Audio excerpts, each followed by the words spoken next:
42 millions d'euros d'investissement prévus en 2016, 50 millions en 2017.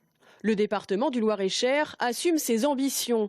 Booster la santé économique et sociale de son territoire, soutenir ses entreprises locales et ses PME, et ce malgré la crise.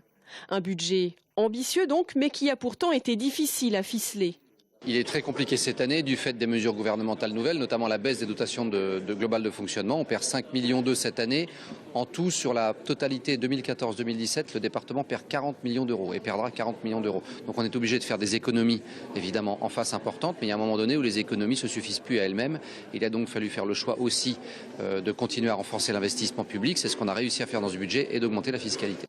Une hausse de la fiscalité permettrait ainsi de payer en partie les 20 millions par an du RSA qui restent à la charge du département, le nombre de bénéficiaires ayant presque doublé entre 2004 et 2016. Résultat, la taxe foncière qui n'avait pas été touchée depuis 9 ans passera de 19,52% à 24,40%, soit 58 € par an pour les propriétaires de foncier, une marche un peu haute à franchir pour l'opposition. On voit bien que sur certaines communes, l'impact ne va pas être de 58 €, mais du double.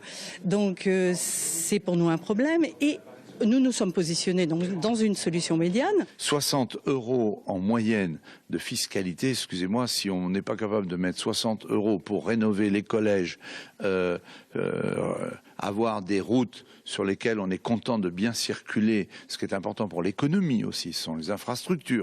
Parmi les investissements majeurs prévus cette année et en 2017, la restructuration donc de 8 collèges et 5 EHPAD, l'aménagement routier, mais également le déploiement du très haut débit pour lequel 25 millions seront investis.